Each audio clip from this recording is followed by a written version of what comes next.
ਦੇਖੋ ਜੀ, ਇਹ ਭਾਸ਼ਾ ਦੇ ਤੌਰ 'ਤੇ ਤਾਂ ਬੜਾ ਸੋਹਣਾ ਲੱਗਦਾ ਵਾ ਤੇ ਬੜੀ ਗੱਲ ਸੋਹਣੀ ਆ ਜੀ ਵੀ ਸਾਰਿਆਂ ਦੇ ਵਾਸਤੇ ਇੱਕੋ ਜਿਹਾ ਕਾਨੂੰਨ ਹੋਵੇ ਜੀ ਤੇ ਸਾਰਿਆਂ ਦੇ ਕੋਲ ਇੱਕੋ ਜਿਹਾ ਜਿਹੜਾ ਯੂਨੀਫਾਰਮ ਹੋਵੇ ਜੀ ਸਾਰਿਆਂ ਨੂੰ। ਜੀ ਪਰ ਜਦੋਂ ਆਪਾਂ ਭਾਰਤ ਦੀ ਗੱਲ ਕਰਦੇ ਹਾਂ, ਕਿਉਂਕਿ ਭਾਰਤ ਦੇ ਵਿੱਚ ਵੱਖ-ਵੱਖ ਧਰਮਾਂ ਦੇ ਲੋਕ ਰਹਿੰਦੇ ਆ।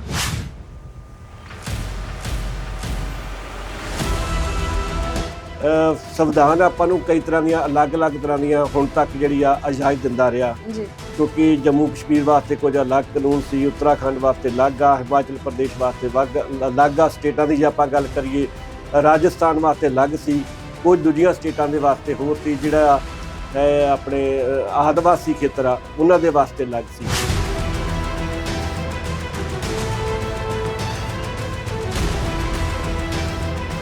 ਭਾਵੇਂ ਪਹਿਲਾਂ ਕਾਨੂੰਨ ਇਸ ਗੱਲ ਦੀ ਕੋਈ ਗਰੰਟੀ ਤਾਂ ਨਹੀਂ ਸੀ ਦਿੰਦਾ, ਪਰ ਕਈ ਕਾਨੂੰਨ ਹੁੰਦੇ ਨੇ ਜਿਹੜੇ ਆਪਾਂ ਸਮਾਜਿਕ ਤੌਰ ਤੇ ਸਮਝਦੇ ਆ, ਤੇ ਇਸ ਕਰਕੇ ਇਹ ਜਿਹੜੀਆਂ ਬਰਾਬਰ ਦੀਆਂ ਗੱਲਾਂ ਬਾਤਾਂ ਨੇ ਵੀ ਬਰਾਬਰ ਹੋਊਗਾ, ਵਧੀਆ ਗੱਲ ਨੇ। ਜੇ ਮੰਨ ਲਓ ਇੱਕ ਉਮਰ ਦਾ ਬੰਦਾ ਵਾ, ਉਹਦੇ ਤੇ ਇੱਕੋ ਜਿਹੇ ਕਾਨੂੰਨ ਲਾਗੂ ਹੋਣੇ ਚਾਹੀਦੇ ਨੇ।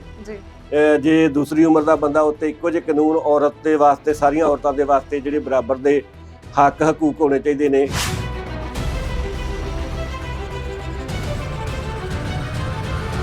ਵਿਰੋਧ ਇਸ ਕਰਕੇ ਹੋ ਰਿਹਾ, ਜਿਵੇਂ ਜਿਹੜੀਆਂ ਮੁਸਲਿਮ ਔਰਤਾਂ ਵਾ ਉਹ ਬੁਰਕਾ ਪਹਿਨਦੀਆਂ, ਉਹਨਾਂ ਦੇ ਵਿੱਚ ਪਹਿਲਾਂ ਵਿਆਹ ਦੀ ਪ੍ਰਥਾ ਸੀ ਵੀ ਜਿਹੜਾ ਮੁਸਲਮਾਨ ਆ ਉਹ ਇੱਕ ਜ਼ਿਆਦਾ ਵਿਆਹ ਕਰ ਸਕਦਾ ਸੀਗਾ, ਤੇ ਜਿਹੜਾ ਤਲਾਕ ਸੀ ਉਹਨਾਂ ਦਾ ਬੜਾ ਸੌਖਾ ਸੀਗਾ ਵੀ 3 ਵਾਰ ਕਹਿ ਦਿਓ ਤਲਾਕ ਹੋ ਜਾਂਦਾ ਸੀ। ਉਹ ਤਾਂ ਭਾਵੇਂ ਸਰਕਾਰ ਨੇ ਹੁਣ ਖਤਮ ਕਰ ਦਿੱਤਾ ਵਾ।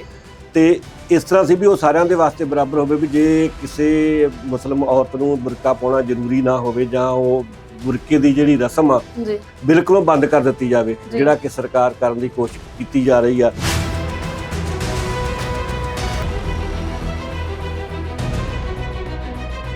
ਪੰਜਾਬ ਦਾ ਤੇ ਖਾਸ ਕਰਕੇ ਸਿੱਖਾਂ ਦਾ ਜਿਹੜਾ ਅਲੱਗ ਢੰਗ ਤਰੀਕਾ, ਜੇ ਉਹਨਾਂ ਸਾਰਿਆਂ ਨੂੰ ਉਹਨਾਂ ਨੂੰ ਬਰਾਬਰ ਗਿਣਨ ਦੀ ਕੋਸ਼ਿਸ਼ ਕੀਤੀ ਜਾਵੇ, ਤੇ ਮੈਨੂੰ ਨਹੀਂ ਲੱਗਦਾ ਵੀ ਜੇ ਹੁਣ ਕਹੋ ਕਿ ਰਾਜਸਥਾਨ ਦੇ ਲੋਕ ਉਹੋ ਜਿਹੀ ਪਗੜੀ ਨਾ ਬੰਨਣ ਤੇ ਇਹ ਕਦੀ ਵੀ ਉਹ ਇਜਾਜ਼ਤ ਨਹੀਂ ਦੇਣਗੇ।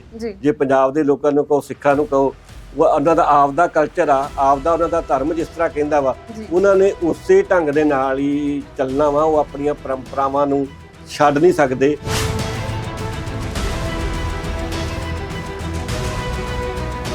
ਅੰਬਰ ਛਕ ਲੈਂਦੇ ਨੇ, ਚੋਲੇ ਪਾਉਂਦੇ ਨੇ, ਤਲਵਾਰ ਵੀ ਉਹਨਾਂ ਵਾਸਤੇ ਜ਼ਰੂਰੀ ਆ, ਪੱਗਾਂ ਵੀ ਉਹ 2-3 ਬੰਨ੍ਹਦੇ ਨੇ, ਕਿਉਂਕਿ ਜਦੋਂ ਔਰੰਗਜ਼ੇਬ ਨੇ ਕਿਹਾ ਸੀਗਾ ਵੀ ਇੱਕ ਪੱਗ ਨਹੀਂ ਬੰਨ੍ਹਣ ਦੇਣੀ, ਤੇ ਸਿੱਖਾਂ ਨੇ ਕਿਹਾ ਵੀ ਇੱਕ ਨਹੀਂ, ਇੱਕ ਤੋਂ ਹੀ ਵੱਧ ਬੰਨਾਂਗੇ।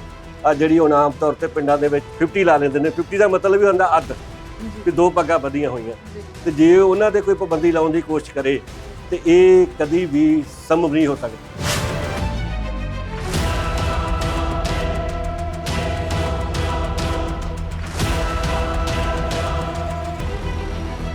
ਹਾਂ, ਇਹ ਗੱਲ ਹੋ ਸਕਦੀ ਆ ਵੀ ਜਿਵੇਂ ਧਰਮਾਂ ਦੇ ਮੁਤਾਬਕ ਕਾਨੂੰਨ ਬਣਾਏ ਜਾਣ। ਹਿੰਦੂਆਂ ਦੇ ਵਾਸਤੇ ਇੱਕ ਵੱਖਰਾ ਕੋਡ ਹੋਵੇ, ਮੁਸਲਮਾਨਾਂ ਵਾਸਤੇ ਵੱਖਰਾ ਹੋਵੇ, ਸਿੱਖਾਂ ਵਾਸਤੇ ਵੱਖਰਾ ਹੋਵੇ, ਆਦਿਵਾਸੀਆਂ ਵਾਸਤੇ ਵੱਖਰਾ ਹੋਵੇ। ਜੇ ਹੋਰ ਵੀ ਕੋਈ ਜਿਵੇਂ ਬੁੱਧੀ ਜਨੀ ਆ ਕਿ ਉਹਨਾਂ ਦਾ ਵਖਰੇਵਾਂ ਹੈਗਾ, ਤਾਂ ਉਹਨਾਂ ਦੇ ਵਾਸਤੇ ਜੇ ਅਲੱਗ-ਅਲੱਗ ਬਣ ਜਾਣ ਤਾਂ ਫਿਰ ਲਾਗੂ ਕੀਤੇ ਜਾ ਸਕਦੇ ਨੇ।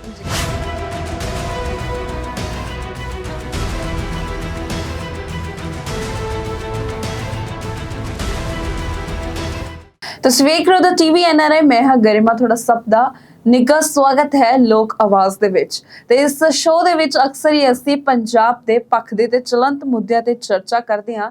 ਇਸ ਨਾਲ ਹੀ ਅੱਜ ਅਸੀਂ ਇੱਕ ਟੌਪਿਕ ਤੇ ਗੱਲ ਕਰਾਂਗੇ। ਜੇਕਰ ਅਸੀਂ ਗੱਲ ਕਰੀਏ ਭਾਰਤ ਦੀ, ਤਾਂ ਭਾਰਤ ਇੱਕ ਅਜਿਹਾ ਦੇਸ਼ ਹੈ ਜਿਸ ਦੇ ਵਿੱਚ ਵੱਖ-ਵੱਖ ਧਰਮ ਜਾਤੀ ਦੇ ਲੋਕ ਰਹਿੰਦੇ ਨੇ, ਤੇ ਇਹਨਾਂ ਲੋਕਾਂ ਦੇ ਆਪਣੇ ਵੱਖਰੇ ਕਾਨੂੰਨ ਨੇ। ਕਨਸਟੀਟਿਊਸ਼ਨਸ ਦੇ ਵਿੱਚ, ਸੰਵਿਧਾਨ ਦੇ ਵਿੱਚ ਵੱਖਰੇ ਕਾਨੂੰਨ ਹੁੰਦੇ ਆ। ਜੇਕਰ ਅਸੀਂ ਹਿੰਦੂਆਂ ਦੀ ਗੱਲ ਕਰ ਲਈਏ ਤਾਂ ਹਿੰਦੂਆਂ ਦਾ ਹਿੰਦੂ ਮੈਰਿਜ ਐਕਟ ਹੈ, ਉਹਨਾਂ ਦੇ ਆਪਣੇ ਤੌਰ ਤਰੀਕੇ ਨੇ ਵਿਆਹ ਕਰਨ ਦੇ, ਤਲਾਕ ਲੈਣ ਦੇ। ਇਸੇ ਤਰੀਕੇ ਦੇ ਨਾਲ ਮੁਸਲਿਮ ਮੈਰਿਜ ਐਕਟ ਹੁੰਦਾ ਹੈ, ਤੇ ਮੁਸਲਿਮਸ ਦੇ ਵੱਖਰੇ ਤਰੀਕੇ ਦੇ ਨਾਲ ਲਾਅ ਨੇ, ਕਾਨੂੰਨ ਨੇ, ਜਿਸ ਤਰੀਕੇ ਦੇ ਨਾਲ ਉਹ ਵਿਆਹ ਕਰਦੇ ਨੇ, ਰੀਤੀ ਰਿਵਾਜ ਹੁੰਦੇ ਨੇ।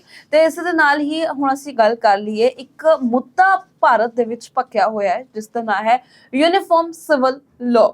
ਇਹ ਯੂਨੀਫਾਰਮ ਸਿਵਲ ਲਾਅ ਦੇ ਵਿੱਚ ਕਹਿ ਲਈਏ ਕਿ ਇਹ ਨਵਾਂ ਲਾਅ ਜੋ ਹੈ ਭਾਰਤ ਦੇ ਵਿੱਚ ਸ਼ਾਮਿਲ ਹੋਣ ਜਾ ਰਿਹਾ, ਬਣਨ ਜਾ ਰਿਹਾ, ਜਿਸ ਨੂੰ ਲੈ ਕੇ ਲੋਕਾਂ ਦੇ ਵੱਲੋਂ ਇਸ ਦਾ ਕਿਤੇ ਪਾਸੇ ਵਿਰੋਧ ਕੀਤਾ ਜਾ ਰਿਹਾ ਤੇ ਕੁਝ ਲੋਕ ਇਸ ਲਾਅ ਦੇ ਪੱਖ ਦੇ ਵਿੱਚ ਹੈ। ਇਸ ਪੂਰੇ ਮੁੱਦੇ ਤੇ ਚਰਚਾ ਕਰਨ ਦੇ ਲਈ ਮੇਰੇ ਨਾਲ ਸਾਡੇ ਸੀਨੀਅਰ ਪੱਤਰਕਾਰ ਸੰਤੋਖ ਸਿੰਘ ਪੰਨੂ ਜੀ ਨੇ। ਅਸੀਂ ਇਹਦੇ ਨਾਲ ਪੂਰੀ ਗੱਲਬਾਤ ਕਰਾਂਗੇ, ਚਰਚਾ ਕਰਾਂਗੇ। ਸਭ ਤੋਂ ਪਹਿਲਾਂ ਪੰਨੂ ਜੀ, ਤੁਹਾਡਾ ਬਹੁਤ-ਬਹੁਤ ਸਵਾਗਤ ਹੈ ਲੋਕ ਆਵਾਜ਼ ਦੇ ਵਿੱਚ। ਸਤਿ ਸ਼੍ਰੀ ਅਕਾਲ। ਬਹੁਤ-ਬਹੁਤ ਧੰਨਵਾਦ ਜੀ। ਸਤਿ ਸ਼੍ਰੀ ਅਕਾਲ ਜੀ। ਪੰਨੂ ਸਾਹਿਬ, ਜੇਕਰ ਮੈਂ ਗੱਲ ਕਰਾਂ ਕਿ ਇਹ ਯੂਨੀਫਾਰਮ ਸਿਵਲ ਜਿਹੜਾ ਲਾਅ ਹੈ ਜਾਂ ਫਿਰ ਕੋਡ ਕਹਿ ਲਈਏ, ਇਹ ਕੀ ਹੈ ਪੂਰਾ ਕੋਡ ਜਾਂ ਕੀ ਹੈ ਪੂਰਾ ਲਾਅ? ਦੇਖੋ ਜੀ, ਭਾਸ਼ਾ ਦੇ ਤੌਰ ਤੇ ਤਾਂ ਬੜਾ ਸੋਹਣਾ ਲੱਗਦਾ ਵਾ ਤੇ ਬੜੀ ਗੱਲ ਸੋਹਣੀ ਆ ਜੀ ਵੀ ਸਾਰਿਆਂ ਦੇ ਵਾਸਤੇ ਇੱਕੋ ਜਿਹਾ ਕਾਨੂੰਨ ਹੋਵੇ ਜੀ ਤੇ ਸਾਰਿਆਂ ਦੇ ਕੋਲ ਇੱਕੋ ਜਿਹਾ ਜਿਹੜਾ ਯੂਨੀਫਾਰਮ ਹੋਵੇ ਜੀ ਸਾਰਿਆਂ ਦੀ। ਜੀ ਪਰ ਜਦੋਂ ਆਪਾਂ ਭਾਰਤ ਦੀ ਗੱਲ ਕਰਦੇ ਹਾਂ, ਕਿਉਂਕਿ ਭਾਰਤ ਦੇ ਵਿੱਚ ਵੱਖ-ਵੱਖ ਧਰਮਾਂ ਦੇ ਲੋਕ ਰਹਿੰਦੇ ਆ ਜੀ ਤੇ ਵੱਖ-ਵੱਖ ਕਲਚਰ ਆ ਜੀ ਤੇ ਵੱਖ-ਵੱਖ ਰੰਗ ਰੂਪ ਵੀ ਆ। ਜੇ ਤੁਸੀਂ ਇੱਥੋਂ ਜੰਮੂ ਕਸ਼ਮੀਰ ਤੋਂ ਲੈ ਕੇ ਕੰਨਿਆ ਕੁਮਾਰੀ ਤੱਕ ਜਾਓ ਤੇ ਤੁਹਾਨੂੰ ਵੱਖ-ਵੱਖ ਰੰਗ ਦੇ ਲੋਕ ਵੀ ਮਿਲਣਗੇ ਜੀ। ਹੁਣ ਜੋ ਜੰਮੂ ਕਸ਼ਮੀਰ ਦਾ ਹੁਸਨ ਆ ਜੀ, ਉਹਨੂੰ ਆਪਾਂ ਜਿਹੜਾ ਮੱਧ ਪ੍ਰਦੇਸ਼ ਦੇ ਨਾਲ ਜਾਂ ਜਿਹੜੀਆਂ ਆਪਣੀਆਂ ਜਿੱਥੇ ਗਰਮੀ ਜ਼ਿਆਦਾ ਪੈਂਦੀ ਜਿਨ੍ਹਾਂ ਸਟੇਟਾਂ ਦੇ ਵਿੱਚ ਜੀ, ਉਹਨਾਂ ਦੇ ਨਾਲ ਉਹਨਾਂ ਦਾ ਮੁਕਾਬਲਾ ਜਿਹੜਾ ਵਾ ਜੀ, ਕਦੀ ਵੀ ਨਹੀਂ ਕਰ ਸਕਦੇ। ਜੀ, ਇਸ ਕਰਕੇ ਜਿਹੜੀ ਭਿੰਨਤਾ ਵਾ ਜੀ, ਇਹ ਮੈਂ ਕਹਿੰਦਾ ਮੂਲ ਸਿਧਾਂਤ ਆ ਭਾਰਤ ਦਾ। ਜੀ, ਤੇ ਇਹ ਜਿਹੜੇ ਸਾਰੇ ਕਾਨੂੰਨ ਨੇ, ਜੀ, ਭਾਵੇਂ ਵਰਦੀ ਦਾ ਕਾਨੂੰਨ ਹੋਵੇ, ਯੂਨੀਫਾਰਮ ਦਾ, ਤੇ ਭਾਵੇਂ ਦੂਸਰੇ, ਉਹਨਾਂ ਨੂੰ ਧਿਆਨ ਦੇ ਵਿੱਚ ਰੱਖ ਕੇ ਹੀ ਬਣਾਏ ਜਾਣੇ ਚਾਹੀਦੇ ਆ। ਜੀ, ਇਹ ਨਹੀਂ ਵੀ ਸਾਰਿਆਂ ਦੇ ਕਾਨੂੰਨ ਜਿਹੜਾ ਇੱਕੇ ਤਰ੍ਹਾਂ ਦੀ ਵਰਦੀ ਹੋਵੇ ਤੇ ਇੱਕੇ ਤਰ੍ਹਾਂ ਦੇ ਕਾਨੂੰਨ ਲਾਗੂ ਹੋਣ। ਜੀ, ਸੰਵਿਧਾਨ ਆਪਾਂ ਨੂੰ ਕਈ ਤਰ੍ਹਾਂ ਦੀਆਂ ਅਲੱਗ-ਅਲੱਗ ਤਰ੍ਹਾਂ ਦੀਆਂ ਹੁਣ ਤੱਕ ਜਿਹੜੀ ਆ ਇਜਾਜ਼ਤ ਦਿੰਦਾ ਰਿਹਾ, ਜੀ, ਕਿਉਂਕਿ ਜੰਮੂ ਕਸ਼ਮੀਰ ਵਾਸਤੇ ਕੁਝ ਅਲੱਗ ਕਾਨੂੰਨ ਸੀ, ਉੱਤਰਾਖੰਡ ਵਾਸਤੇ ਅਲੱਗ ਆ, ਹਿਮਾਚਲ ਪ੍ਰਦੇਸ਼ ਵਾਸਤੇ ਅਲੱਗ ਆ। ਸਟੇਟਾਂ ਦੀ ਜੇ ਆਪਾਂ ਗੱਲ ਕਰੀਏ, ਰਾਜਸਥਾਨ ਵਾਸਤੇ ਅਲੱਗ ਸੀ, ਕੁਝ ਦੂਜੀਆਂ ਸਟੇਟਾਂ ਦੇ ਵਾਸਤੇ ਹੋਰ ਸੀ। ਜਿਹੜਾ ਹੈ ਆਪਣੇ ਆਦਿਵਾਸੀ ਖੇਤਰ ਆ ਉਹਨਾਂ ਦੇ ਵਾਸਤੇ ਅਲੱਗ ਸੀ। ਤੇ ਇਸੇ ਤਰ੍ਹਾਂ ਆਪਣੇ ਜਿਹੜੇ ਪਹਿਰਾਵੇ ਆ ਉਹ ਵੀ ਆਪਣੇ ਕਲਚਰ ਦੇ ਮੁਤਾਬਕ ਜਾਂ ਆਪਣੇ ਧਰਮ ਦੇ ਮੁਤਾਬਕ ਭਾਰਤ ਦੇ ਵਿੱਚ ਪਾਏ ਜਾਂਦੇ ਸੀ। ਪਰ ਹੁਣ ਪਿਛਲੇ ਕੁਝ ਸਮੇਂ ਤੋਂ ਜਿਹੜੀ ਇਹ ਚਰਚਾ ਛਿੜੀ ਹੋਈ ਆ ਤੇ ਸਰਕਾਰ ਇਸ ਕਾਨੂੰਨ ਨੂੰ ਲਾਗੂ ਕਰਨ ਦੀ ਤਿਆਰੀ ਦੇ ਵਿੱਚ ਆ। ਹੁਣ ਇਹ ਜਦੋਂ ਸਾਰਾ ਕੁਝ ਸਰਕਾਰ ਉਹਨੂੰ ਕਿਸ ਤਰ੍ਹਾਂ ਲਾਗੂ ਕਰਦੀ ਆ, ਜਾਂ ਧਰਮ ਦੇ ਨਾਂ ਤੇ ਵੱਖੋ ਵੱਖਰੇ ਬਣਾਉਂਦੀ ਆ, ਜਾਂ ਸਾਰੇ ਨਾਗਰਿਕਾਂ ਦੇ ਵਾਸਤੇ ਇੱਕ ਹੀ ਕਾਨੂੰਨ ਬਣਾ ਦਿੰਦੀ ਆ ਵੀ ਤੁਸੀਂ ਇਸ ਤਰ੍ਹਾਂ ਦੀ ਯੂਨੀਫਾਰਮ ਪਾਉਣੀ ਆ, ਜਾਂ ਤੁਹਾਡੇ ਵਾਸਤੇ ਇਹੀ ਕਾਨੂੰਨ ਜਿਹੜਾ ਲਾਗੂ ਹੋਊਗਾ। ਇਹ ਹੁਣ ਜਦੋਂ ਉਹਦਾ ਫਾਈਨਲ ਸਾਰਾ ਕੁਝ ਹੋਊਗਾ ਉਦੋਂ ਹੀ ਆਪਾਂ ਸਾਰੀ ਗੱਲਬਾਤ ਕਰ ਸਕਦੇ ਆ। ਤੇ ਵੈਸੇ ਮੈਨੂੰ ਲੱਗਦਾ ਵੀ ਇੱਕੋ ਜਿਹੀ ਯੂਨੀਫਾਰਮ ਭਾਰਤ ਦੇ ਵਿੱਚ ਪਾਉਣੀ ਸੰਭਵ ਨਹੀਂ ਹੈਗੀ ਤੇ ਨਾ ਹੀ ਸਾਰੇ ਏਰੀਆ ਦੇ ਵਾਸਤੇ ਇੱਕੋ ਜਿਹੇ ਕਾਨੂੰਨ ਬਣਾਉਣੇ ਸੰਭਵ ਜਾਪਦੇ ਨੇ। ਜੀ, ਇਸ ਨਾਲ ਹੀ ਪੰਨੂ ਸਾਹਿਬ, ਮੈਂ ਕਾਫੀ ਸਾਰੇ ਰਿਪੋਰਟਸ ਪੜ੍ਹੀ ਜਿਸ ਦੇ ਵਿੱਚ ਇਹ ਕਿਹਾ ਜਾ ਰਿਹਾ ਕਿ ਇਸ ਲਾਅ ਦੇ ਵਿੱਚ ਆਉਣ ਦੇ ਨਾਲ ਮੁਸਲਿਮ ਔਰਤਾਂ ਨੂੰ ਕਾਫੀ ਜ਼ਿਆਦਾ ਵਧੀਆ ਹੋ ਜਾਏਗਾ, ਉਹਨਾਂ ਨੂੰ ਕਾਫੀ ਜ਼ਿਆਦਾ ਰਾਹਤ ਮਿਲੇਗੀ ਕਿ ਗੋਦ ਲੈਣ ਤੋਂ ਲੈ ਕੇ ਤਲਾਕ ਲੈਣ ਤੱਕ ਜਿਹੜੀ ਉਹ ਸਾਰੀ ਚੀਜ਼ਾਂ ਨੇ ਉਹ ਸੌਖੀਆਂ ਹੋ ਜਾਣਗੀਆਂ। ਕੀ ਹੈ ਉਹ ਪੂਰਾ ਮਾਮਲਾ? ਨਹੀਂ, ਉਹ ਤੇ ਹੈ ਨਾ, ਮਤਲਬ ਵੀ ਜਦੋਂ ਕਿਸੇ ਨੇ ਕੋਈ ਬੱਚਾ ਗੋਦ ਲੈਣਾ ਵਾ ਜਾਂ ਪ੍ਰਾਪਰਟੀ ਦੇ ਵਿੱਚੋਂ, ਹੁਣ ਜਿਸ ਤਰ੍ਹਾਂ ਪੰਜਾਬ ਦੀ ਜੇ ਆਪਾਂ ਗੱਲ ਕਰ ਲਈਏ, ਆਮ ਤੌਰ ਤੇ ਜਿਹੜੇ ਲੜਕੇ ਆ ਪਿਤਾ ਦੀ ਜਾਇਦਾਦ ਦੇ, ਮਾਂ ਪਿਓ ਦੀ ਜਾਇਦਾਦ ਦੇ ਹੱਕਦਾਰ ਉਹ ਹੁੰਦੇ ਆ ਤੇ ਲੜਕੀ ਨੂੰ ਉਹਦੇ ਵਿੱਚੋਂ ਜਿਹੜਾ ਕਾਨੂੰਨੀ ਜ਼ਮੀਨ ਦਾ ਹੱਕ ਨਹੀਂ, ਭਾਵੇਂ ਪਿਛਲੇ ਸਮੇਂ ਦੇ ਵਿੱਚ ਸਰਕਾਰਾਂ ਨੇ ਲਾਗੂ ਕਰ ਦਿੱਤਾ ਸੀਗਾ, ਕਿਉਂਕਿ ਉਹਦੇ ਵਿੱਚ ਇਹ ਗਿਣਿਆ ਜਾਂਦਾ ਸੀ ਵੀ ਲੜਕੀ ਦੇ ਅਸੀਂ ਪੜ੍ਹਾਈ ਤੇ ਖਰਚਾ ਕੀਤਾ ਵਾ, ਜਦੋਂ ਵਿਆਹ ਕੀਤੇ ਜਾਂਦੇ ਨੇ ਖਰਚੇ ਕੀਤੇ ਜਾਂਦੇ ਨੇ ਤੇ ਦਾਜ ਦਿੱਤਾ ਜਾਂਦਾ। ਫਿਰ ਵੀ ਉਹਨਾਂ ਦੇ ਜਦੋਂ ਕੋਈ ਲੜਕੀ ਦੇ ਘਰ ਦੇ ਵਿੱਚ ਮੈਰਿਜ ਹੁੰਦੀ ਆ, ਕੋਈ ਵੀ ਹੁੰਦਾ, ਵੀ ਉਦੋਂ ਵੀ ਕੁਝ ਖਰਚੇ ਜਿਹੜੇ ਕੀਤੇ ਜਾਂਦੇ ਨੇ ਵੀ ਜਿੰਨਾ ਕੁ ਲਗਭਗ ਉਹਦਾ ਖਰਚਾ ਜਾਇਦਾਦ ਚੋਂ ਹਿੱਸਾ ਬਣਦਾ ਹੁੰਦਾ ਉਹ ਅਸੀਂ ਇਸ ਢੰਗ ਨਾਲ ਖਰਚ ਕਰ ਜਾਂਦੇ ਆ। ਇਹ ਪੰਜਾਬ ਦੀ ਭਾਵਨਾ ਸੀ। ਤੇ ਜਦੋਂ ਬਰਾਬਰ ਦੇ ਜਿਹੜੇ ਹੱਕ ਮਿਲ ਜਾਣਗੇ ਵੀ ਲੜਕੀ ਦਾ ਵੀ ਬਰਾਬਰ ਦਾ ਹਿੱਸਾ ਵਾ ਤੇ ਲੜਕੇ ਦਾ ਵੀ ਬਰਾਬਰ ਦਾ ਹਿੱਸਾ, ਕਈ ਤਰ੍ਹਾਂ ਦੀਆਂ ਜਿਹੜੀਆਂ ਪਰਿਵਾਰਕ ਉਲਝਣਾਂ ਨੇ ਉਹ ਵੀ ਪੈਦਾ ਨੇ। ਵੇਖਣ ਨੂੰ ਕਈ ਗੱਲਾਂ ਬਾਤਾਂ ਸਾਨੂੰ ਬਹੁਤ ਸੋਹਣੀਆਂ ਲੱਗਦੀਆਂ ਨੇ। ਮੈਂ ਨਹੀਂ ਸਮਝਦਾ ਕਿ ਪੰਜਾਬ ਦੇ ਵਿੱਚ ਬਹੁਤ ਘੱਟ ਇਹੋ ਜਿਹੇ ਕੇਸ ਹੋਣਗੇ ਜਦੋਂ ਲੜਕੀਆਂ ਦਾ ਹੱਕ ਅਸਲ ਦੇ ਵਿੱਚ ਮਾਰਿਆ ਜਾਂਦਾ। ਹਾਂ, ਕੁਝ ਕੇਸ ਹੈਗੇ ਨੇ, ਨਹੀਂ ਤੇ ਕਿਸੇ ਨਾ ਕਿਸੇ ਢੰਗ ਦੇ ਨਾਲ ਜਿਹੜਾ ਉਹਨਾਂ ਦਾ ਹੱਕ ਆ ਉਹ ਪੂਰਾ ਕਰ ਦਿੱਤਾ ਜਾਂਦਾ। ਭਾਵੇਂ ਪਹਿਲਾਂ ਕਾਨੂੰਨ ਇਸ ਗੱਲ ਦੀ ਕੋਈ ਗਰੰਟੀ ਤਾਂ ਨਹੀਂ ਸੀ ਦਿੰਦਾ, ਪਰ ਕਈ ਕਾਨੂੰਨ ਹੁੰਦੇ ਨੇ ਜਿਹੜੇ ਆਪਾਂ ਸਮਾਜਿਕ ਤੌਰ ਤੇ ਸਮਝਦੇ ਆ ਤੇ ਇਸ ਕਰਕੇ ਇਹ ਜਿਹੜੀਆਂ ਬਰਾਬਰ ਦੀਆਂ ਗੱਲਾਂ ਬਾਤਾਂ ਨੇ ਵੀ ਬਰਾਬਰ ਹੋਊਗਾ, ਵਧੀਆ ਗੱਲ ਨੇ। ਜੇ ਮੰਨ ਲਓ ਇੱਕ ਉਮਰ ਦਾ ਬੰਦਾ ਵਾ ਉਹਦੇ ਤੇ ਇੱਕੋ ਜਿਹੇ ਕਾਨੂੰਨ ਲਾਗੂ ਹੋਣੇ ਚਾਹੀਦੇ ਨੇ, ਜੇ ਦੂਸਰੀ ਉਮਰ ਦਾ ਬੰਦਾ ਉੱਤੇ ਇੱਕੋ ਜਿਹੇ ਕਾਨੂੰਨ ਔਰਤ ਦੇ ਵਾਸਤੇ, ਸਾਰੀਆਂ ਔਰਤਾਂ ਦੇ ਵਾਸਤੇ ਜਿਹੜੇ ਬਰਾਬਰ ਦੇ ਹੱਕ ਹਕੂਕ ਹੋਣੇ ਚਾਹੀਦੇ ਨੇ। ਸਾਰੇ ਮਰਦਾਂ ਵਾਸਤੇ ਬਰਾਬਰ ਦੇ ਹੱਕ ਹਕੂਕ ਹੋਣੇ ਚਾਹੀਦੇ ਨੇ। ਜੀ ਇਹ ਗੱਲ ਤਾਂ ਬਹੁਤ ਵਧੀਆ, ਪਰ ਇਹਨੂੰ ਲਾਗੂ ਕਿਸ ਢੰਗ ਦੇ ਨਾਲ ਕਰਨਾ ਵਾ, ਇਹ ਬੜੀਆਂ ਵੱਡੀਆਂ ਅੜਿੱਚਣਾਂ ਨੇ। ਜੀ ਇਸ ਨਾਲ ਹੀ ਜਿਵੇਂ ਗੱਲ ਕਰ ਲਈਏ ਕਿ ਕੁਝ ਲੋਕ ਇਸ ਦਾ ਕਿਉਂ ਮਤਲਬ ਕਿ ਇੱਕ ਪਾਸੇ ਤਾਂ ਕਿਹਾ ਜਾ ਰਿਹਾ ਹੈ ਕਿ ਮੁਸਲਿਮ ਜਿਹੜੀ ਮਹਿਲਾਵਾਂ ਹੈ ਉਹਨਾਂ ਦੇ ਲਈ ਵਧੀਆ ਗੱਲ ਹੋ ਜਾਵੇਗੀ ਕਿ ਇੱਕ ਪਾਸੇ ਕਿ ਮਤਲਬ ਸਾਰਿਆਂ ਵਾਸਤੇ, ਜੀ ਚਾਹੇ ਉਹ ਮੁੰਡਾ ਹੋਵੇ, ਚਾਹੇ ਉਹ ਕੁੜੀ ਹੋਵੇ, ਚਾਹੇ ਹਿੰਦੂ ਚਾਹੇ ਉਹ ਮੁਸਲਿਮ ਹੋਵੇ, ਉਹਨਾਂ ਸਾਰਿਆਂ ਦੀ ਜਿਹੜਾ ਵਿਆਹ ਦੀ ਡੇਟ ਹੈ ਜਾਂ 21 ਸਾਲ ਉਮਰ ਕਹਿ ਲਈਏ ਜਾਂ ਫਿਰ ਇੱਕ ਉਮਰ ਤੈਅ ਕਰ ਦਿੱਤੀ ਜਾਵੇਗੀ ਕਿ ਨਾ ਹੀ ਇਸ ਦੇ ਵਿੱਚ ਧਰਮ ਹੋਵੇਗਾ, ਨਾ ਹੀ ਕੋਈ ਜਾਤੀ ਦੇਖੀ ਜਾਵੇਗੀ, ਹੈ ਨਾ।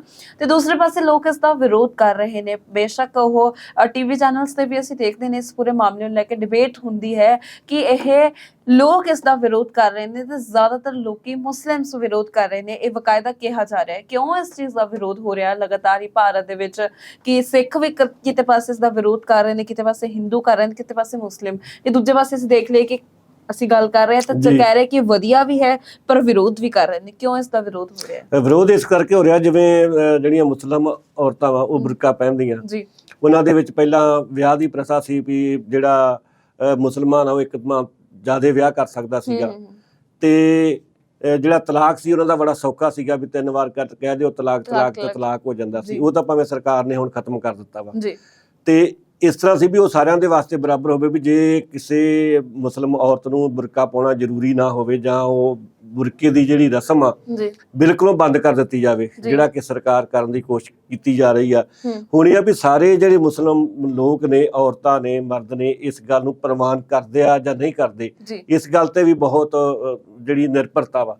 ਕਾਨੂੰਨ ਬਣਾ ਲੈਣੇ ਤਾਂ ਸੌਖੇ ਆ, ਕਾਨੂੰਨਾਂ ਨੂੰ ਫਿਰ ਲਾਗੂ ਕਰਨਾ ਕਈ ਵਾਰ ਬਹੁਤ ਔਖਾ ਹੋ ਜਾਂਦਾ, ਕਿਉਂਕਿ ਜਿਹੜੀਆਂ ਸਾਡੀਆਂ ਪਰੰਪਰਾਵਾਂ ਨੇ, ਸਾਡੀਆਂ ਧਾਰਮਿਕ ਰਹੁ ਰੀਤਾਂ ਨੇ, ਉਹ ਇਸ ਗੱਲ ਦੀ ਇਜਾਜ਼ਤ ਨਹੀਂ ਦਿੰਦੀਆਂ। ਜਿਸ ਤਰ੍ਹਾਂ ਤੁਸੀਂ ਸਿੱਖਾਂ ਦੀ ਗੱਲ ਕੀਤੀ ਆ, ਹੁਣ ਪਗੜੀ ਬੰਨਣੀ ਭਾਵੇਂ ਭਾਰਤ ਦੇ ਵਿੱਚ ਹੋਰ ਵੀ ਥਾਵਾਂ ਤੇ ਪਗੜੀ ਬੰਨ੍ਹਦੇ ਨੇ, ਰਾਜਸਥਾਨ ਦੇ ਲੋਕ ਵੀ ਪੱਗ ਬੰਨ੍ਹਦੇ ਨੇ, ਹਾਂ ਬਿਲਕੁਲ, ਹੋਰ ਵੀ ਕਈ ਸਟੇਟਾਂ ਦੇ, ਹਿਮਾਚਲ ਦਾ ਆਪ ਦਾ ਮਤਲਬ ਉਹਨਾਂ ਦਾ ਕਲਚਰ ਆ, ਹਾਂ ਬਿਲਕੁਲ।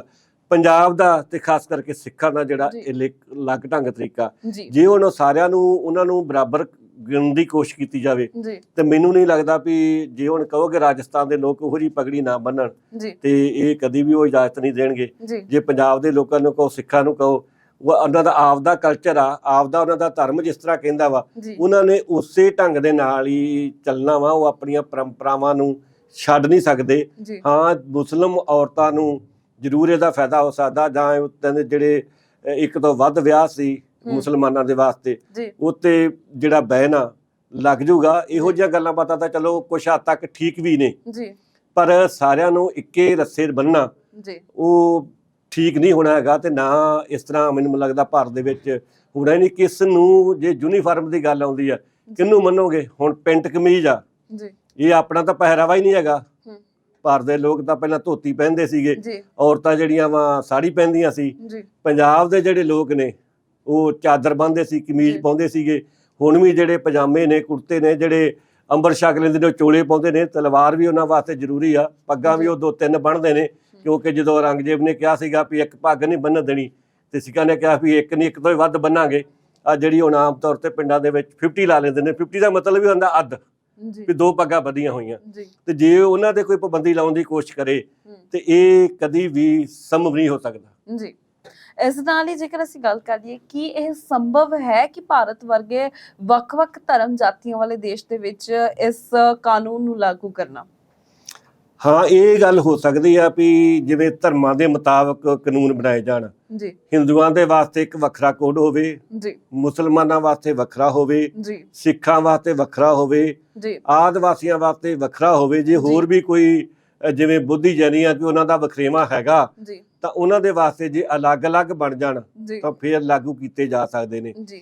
ਦੂਸਰੀ ਗੱਲ ਆ ਵੀ ਜੇ ਹੁਣ ਸਾਰਿਆਂ ਨੂੰ ਇਹ ਅਧਿਕਾਰ ਮਿਲ ਜੇ ਵੀ ਤੁਸੀਂ ਕਿਤੇ ਵੀ ਜਾ ਕੇ ਜ਼ਮੀਨ ਜਾਇਦਾਦ ਆਪਦੀ ਖਰੀਦ ਸਕਦੇ ਹੋ। ਜਿਹੜੀ ਧਾਰਾ 370 ਸੀ ਜੰਮੂ ਕਸ਼ਮੀਰ ਦੇ ਵਿੱਚ, ਉਹ ਵੀ ਕੁਝ ਗੱਲਾਂ ਦੀ ਇਜਾਜ਼ਤ ਨਹੀਂ ਸੀ ਦਿੰਦੀ। ਹਜੇ ਵੀ ਕੋਈ ਬੰਦਾ ਜਾ ਕੇ ਹਿਮਾਚਲ, ਰਾਜਸਥਾਨ ਦੇ ਵਿੱਚ ਜਾਂ ਹੋਰ ਪਹਾੜੀ ਇਲਾਕਿਆਂ 'ਚ ਉਹੀ ਜ਼ਮੀਨ ਨਹੀਂ ਖਰੀਦ ਸਕਦਾ। ਉਹਦੇ ਵਾਸਤੇ ਪਾਬੰਦੀਆਂ ਨੇ। ਜੇ ਪੰਜਾਬ ਦੇ ਬੰਦੇ ਨੇ ਵੀ ਰਾਜਸਥਾਨ ਜਾ ਕੇ ਜ਼ਮੀਨ ਖਰੀਦਣੀ ਹੋਵੇ ਤੇ ਉਹਨੂੰ ਪਹਿਲਾਂ ਉੱਥੋਂ ਦਾ ਵੋਟਰ ਬਣਨਾ ਪੈਂਦਾ, ਉੱਥੋਂ ਦਾ ਡੋਮਿਸਾਈਲ ਉਹਨੂੰ ਬਣਾਉਣਾ ਪੈਂਦਾ, ਉੱਥੋਂ ਦਾ ਵਸਨੀਕ ਬਣਨਾ ਪੈਂਦਾ, ਫਿਰ ਉਹ ਖਰੀਦ ਸਕਦਾ ਵਾ, ਨਹੀਂ ਤੇ ਨਹੀਂ ਖਰੀਦ ਸਕਦਾ। ਤੇ ਜੇ ਇਸ ਤਰ੍ਹਾਂ ਹੋ ਗਿਆ ਤੇ ਮੈਨੂੰ ਲੱਗਦਾ ਜਿਹੜੇ ਸਾਡਾ ਐਡਾ ਕੁਦਰਤੀ ਸੁਹੱਪਣ ਆ ਪਹਾੜੀ ਰਾਜਾਂ ਦਾ ਤੇ ਉਹ ਤਾਂ ਫਿਰ ਜਿਹੜੇ ਵੱਡੇ ਵੱਡੇ ਬੰਦੇ ਨੇ, ਵੱਡੇ ਵੱਡੇ ਸਰਮਾਏਦਾਰ ਨੇ, ਉਹ ਖਰੀਦ ਲੈਣਗੇ ਤੇ ਉਹ ਵਿਚਾਰੇ ਕਿੱਧਰ ਜਾਣਗੇ। ਇਸੇ ਤਰ੍ਹਾਂ ਹੀ ਆਦਿਵਾਸੀ ਇਲਾਕਿਆਂ ਦਾ ਵਾ, ਉਹਨਾਂ ਦੀ ਆਪਦੀ ਪਰੰਪਰਾ ਵਾ, ਆਪਦਾ ਉਹਨਾਂ ਦਾ ਰਹਿਣ ਸਹਿਣ ਆ, ਆਪਦਾ ਉਹਨਾਂ ਦਾ ਡਰੈਸ ਕੋਡ ਆ। ਤੇ ਜੇ ਤੁਸੀਂ ਉਹਨਾਂ ਨੂੰ ਜ਼ਬਰਦਸਤੀ ਕੋਈ ਕਾਨੂੰਨ ਲਾਗੂ ਕਰੋਗੇ ਤਾਂ ਫਿਰ ਵਿਰੋਧ ਹੋਣਾ ਸੁਭਾਵਿਕ ਹੀ ਮੈਨੂੰ ਲੱਗਦਾ। ਤੇ ਬੜੇ ਸੋਚ ਸਮਝ ਕੇ ਸਰਕਾਰਾਂ ਨੂੰ ਅਜਿਹੇ ਜਿਹੜੇ ਫੈਸਲੇ ਲੈਣੇ ਚਾਹੀਦੇ ਆ। ਕਾਹਲੀ ਦੇ ਵਿੱਚ ਫੈਸਲੇ ਜਿਹੜੇ ਆ ਨਹੀਂ ਲੈਣੇ ਚਾਹੀਦੇ। ਇਹ ਨਹੀਂ ਕਿ 2024 ਦੇ ਵਿੱਚ ਚੋਣਾਂ ਹੋਣੀਆਂ ਨੇ ਤੇ ਉਹਨਾਂ ਨੂੰ ਮੁੱਖ ਰੱਖ ਕੇ ਜਿਹੜੇ ਫੈਸਲੇ ਲੈ ਲਏ ਜਾਣ ਕਿ ਬੜਾ ਲੰਮਾ ਸਮਾਂ ਕਈ ਜਿਹੜੀਆਂ ਪਰੰਪਰਾ ਆਪਣੀਆਂ ਬਣਦੀਆਂ ਨੇ ਉਹ ਇੱਕ ਦਿਨ 'ਚ ਨਹੀਂ ਬਣ ਜਾਂਦੀਆਂ, ਉਹਨਾਂ ਨੂੰ ਹਜ਼ਾਰਾਂ ਸਾਲ ਲੱਗੇ ਹੁੰਦੇ ਨੇ ਤੇ ਉਹਨਾਂ ਨੂੰ ਤੋੜਨਾ ਕੋਈ ਖਾਲਾ ਜੀ ਦਾ ਵਾੜਾ ਨਹੀਂਗਾ। ਜੇ ਸਿਵਲ ਕੋਡ ਦੀ ਗੱਲਬਾਤ ਆ, ਮੈਂ ਤਾਂ ਸਮਝਦਾ ਵੀ ਸਭ ਤੋਂ ਪਹਿਲਾਂ ਤਾਂ ਇਹ ਕਰਨਾ ਚਾਹੀਦਾ ਵੀ ਜਿਹੜੇ ਸਕੂਲਾਂ ਦਾ ਮਿਆਰ ਇੱਕ ਹੋਣਾ ਚਾਹੀਦਾ, ਪੜ੍ਹਾਈ ਦਾ ਮਿਆਰ।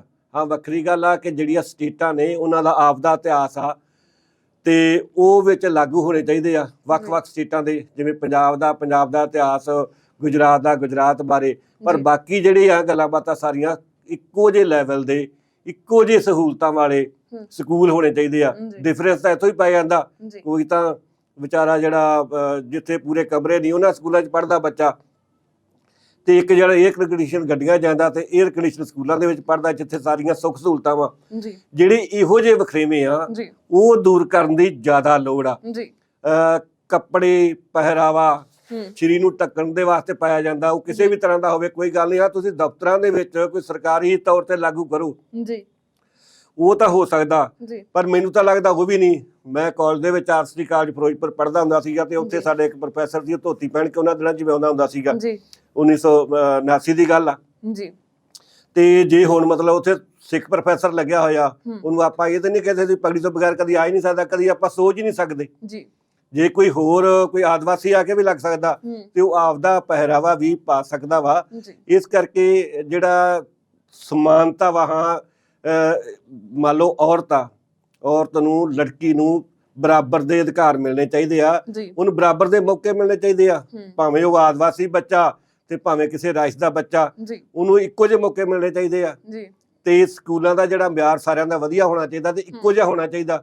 ਉਹਨਾਂ ਵੱਲ ਧਿਆਨ ਦੇਣ ਦੀ ਲੋੜ ਆ ਕਿ ਸਾਡਾ ਜਿਹੜੇ ਦੇਸ਼ ਦਾ ਭਵਿੱਖ ਆ, ਬੱਚੇ ਸਾਡੇ ਆ, ਉਹ ਵੱਧ ਤੋਂ ਵੱਧ ਪੜ੍ਹ ਸਕਣ ਤੇ ਉਹਨਾਂ ਨੂੰ ਚੰਗੀ ਜਿਹੜੀ ਮਿਆਰੀ ਸਿੱਖਿਆ ਦਿੱਤੀ ਜਾਵੇ। ਜਿੰਨਾ ਚਿਰ ਮੈਂ ਸਮਝਦਾ ਵਾਂ ਵੀ ਸਕੂਲਾਂ ਦਾ ਸਾਰਿਆਂ ਦਾ ਲੈਵਲ ਇੱਕ ਨਹੀਂ ਹੁੰਦਾ, ਭਾਵੇਂ ਉਹ ਪ੍ਰਾਈਵੇਟ ਆ ਤੇ ਭਾਵੇਂ ਉਹ ਸਰਕਾਰੀ, ਇੱਕੋ ਜਿਹੀਆਂ ਸੁੱਖ ਸਹੂਲਤਾਂ, ਇੱਕੋ ਜਿਹੇ ਬਰਾਬਰ ਮੌਕੇ ਨਹੀਂ ਮਿਲਦੇ।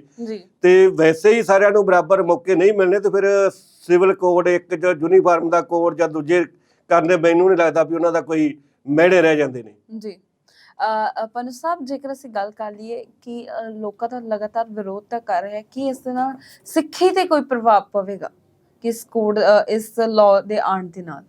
ਹਾਂ, ਵੇਖੋ ਜੀ, ਜੇ ਕੋਈ ਸਿੱਖਾਂ ਤੇ ਜ਼ਬਰਦਸਤੀ ਕੋਈ ਕਾਨੂੰਨ ਲਾਗੂ ਕੀਤਾ ਜਾਊਗਾ ਉਹਨਾਂ ਦੇ ਪਹਿਰਾਵੇ ਤੇ ਜਾਂ ਉਹਨਾਂ ਦੇ ਰਹਿਣ ਸਹਿਣ ਤੇ, ਤਾਂ ਫਿਰ ਬੜਾ ਜ਼ਬਰਦਸਤ ਜਿਹੜਾ ਵਿਰੋਧ ਆ ਹੋਊਗਾ। ਕਿਉਂਕਿ ਸਿੱਖਾਂ ਬਹੁਤ ਸਾਰੇ ਅੰਗਰੇਜ਼ਾਂ ਨੇ ਵੀ ਕਾਨੂੰਨ ਲਾਗੂ ਕਰਨ ਦੀ ਕੋਸ਼ਿਸ਼ ਕੀਤੀ ਆ, ਉਹ ਵੀ ਲਾਗੂ ਨਹੀਂ ਹੋ ਸਕਦੇ। ਤੇ ਜੇ ਹੁਣ ਵੀ ਕੇਂਦਰ ਸਰਕਾਰ ਕੋਈ ਸਿੱਖਾਂ ਤੇ ਅਜਿਹਾ ਕਾਨੂੰਨ ਥੋਪਦੀ ਆ, ਭਾਵੇਂ ਉਹ ਪਹਿਰਾਵੇ ਪੱਖੋਂ ਹੋਵੇ, ਭਾਵੇਂ ਜਿਹੜੇ ਵਿਆਹ ਸ਼ਾਦੀਆਂ ਦੇ ਤੌਰ ਤਰੀਕੇ ਆ, ਹੁਣ ਸਿੱਖਾਂ ਨੇ ਤਾਂ ਜਿਹੜਾ ਵਿਆਹ ਕਰਨਾ ਉਹ ਗੁਰੂ ਗ੍ਰੰਥ ਸਾਹਿਬ ਦੀ ਹਾਜ਼ਰੀ ਦੇ ਵਿੱਚ ਲਾਵਾਂ ਲੈ ਕੇ ਕਰਨਾ।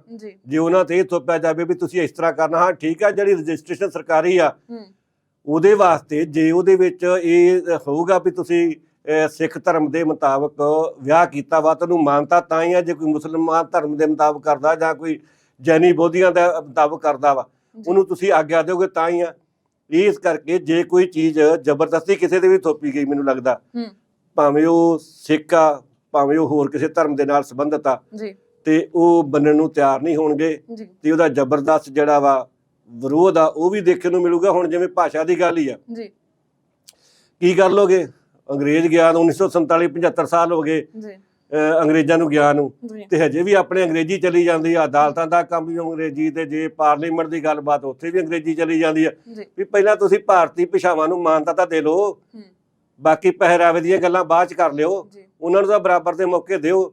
ਜੇ ਹੁਣ ਪੰਜਾਬ ਦੇ ਵਿੱਚ ਹੀ ਆ, ਪੰਜਾਬ ਦੇ ਵਿੱਚ ਜੇ ਕਿਸੇ ਨੇ ਅਦਾਲਤ ਦੇ ਵਿੱਚ ਜਾਣਾ ਹੋਵੇ ਤੇ ਉਹਨਾਂ ਨੂੰ ਅੰਗਰੇਜ਼ੀ ਦੇ ਵਿੱਚ ਬਿਆਨ ਲਿਖਾਉਣੇ ਪੈਂਦੇ ਆ। ਹੁਣ ਜਦੋਂ ਕੋਈ ਬੰਦਾ ਬਿਆਨ ਲਿਖਾਉਂਦਾ ਵਾ, ਉੱਥੇ ਉਹਦਾ ਵਕੀਲ ਆ ਜਾਂ ਜਿਹੜਾ ਉਹਦਾ ਪੀਏ ਬੈਠਾ ਵਾ ਜੱਜ ਦਾ, ਉਹ ਕੀ ਲਿਖ ਦਿੰਦਾ, ਕਿਉਂਕਿ ਪੰਜਾਬੀ ਨੂੰ ਜਦੋਂ ਅੰਗਰੇਜ਼ੀ ਦੇ ਵਿੱਚ ਟ੍ਰਾਂਸਲੇਸ਼ਨ ਕਰਨਾ ਵਾ। ਇਹ ਗੱਲਾਂ ਕਰਨੀਆਂ ਬਹੁਤ ਜ਼ਰੂਰੀ ਨੇ, ਜਿਨ੍ਹਾਂ ਦੇ ਵੱਲ ਸਰਕਾਰ ਜਿਹੜਾ ਧਿਆਨ ਨਹੀਂ ਦੇ ਰਹੀ।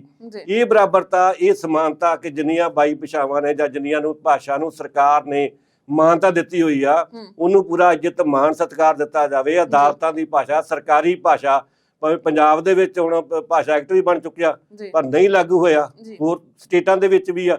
ਹੁਣ ਜੇ ਤੁਸੀਂ ਕੇਰਲਾ ਦੇ ਵਿੱਚ ਜਾ ਕੇ ਜਾਂ ਤਾਮਿਲਨਾਡੂ ਦੇ ਵਿੱਚ ਜਾ ਕੇ ਉੱਤਰ ਦੇ ਉੱਤੇ ਹਿੰਦੀ ਥੋਪਣ ਦੀ ਗੱਲ ਕਰੋਗੇ ਤੇ ਨਹੀਂ ਅਗਲੇ ਬੰਦੇ ਨੂੰ ਤਿਆਰ ਹੋਣਗੇ, ਕਿਉਂਕਿ ਉਹਨਾਂ ਦਾ ਆਪਦੀ ਭਾਸ਼ਾ ਵਾ। ਇਸੇ ਤਰ੍ਹਾਂ ਜਿਹੜੀ ਦੂਜੀ ਚੀਜ਼ ਕਿਸੇ ਥੋਪੀ ਜਾਣੀ ਵੀ ਜਿੰਨੀਆਂ ਭਾਰਤ ਦੀਆਂ ਭਾਸ਼ਾਵਾਂ ਨੇ ਸਾਰੀਆਂ ਨੂੰ ਤੁਸੀਂ ਮਾਨਤਾ ਦਿਓ। ਸਾਰੇ ਜਿਹੜੇ ਸਰਕਾਰਾਂ ਦੇ ਕੰਮਕਾਰ ਆ ਉਹਨਾਂ ਭਾਸ਼ਾ ਦੇ ਵਿੱਚ ਹੋਣ। ਤੁਸੀਂ ਤਾਂ ਗੁਲਾਮੀ ਦਾ ਜੇ ਜੂੜਾ ਹੀ ਨਹੀਂ ਲਾਇਆ, ਕਿਉਂਕਿ ਅੰਗਰੇਜ਼ੀ ਤੁਸੀਂ ਆਪਦੇ ਦੇਸ਼ ਚੋਂ ਕੱਢ ਹੀ ਨਹੀਂ ਸਕੇ। ਜੇ ਕਿਸੇ ਨੇ ਇੱਧਰ ਆਉਣਾ ਵਾ, ਜੇ ਆਪਾਂ ਨੂੰ ਬੱਚਿਆਂ ਨੇ ਕਿਸੇ ਨੇ ਜਾਣਾ ਹੁੰਦਾ, ਉਹਨੂੰ ਆਈਲੈਟਸ ਕਰਨੀ ਜ਼ਰੂਰੀ ਆ। ਤੇ ਜੇ ਕਿਸੇ ਨੇ ਇੱਥੇ ਆ ਕੇ ਬਿਜ਼ਨਸ ਕਰਨਾ ਤਾਂ ਹਿੰਦੀ ਸਿੱਖੇ, ਜਿਹੜੀਆਂ ਭਾਰਤੀ ਭਾਸ਼ਾਵਾਂ ਸਿੱਖੇ। ਇਸ ਵੱਲ ਬਰਾਬਰਤਾ ਵੱਲ ਨੂੰ ਜਿਹੜਾ ਦੇਸ਼ ਨੂੰ ਅੱਗੇ ਲਿਜਾਣ ਦੇ ਵਾਸਤੇ ਵਧਣਾ ਚਾਹੀਦਾ।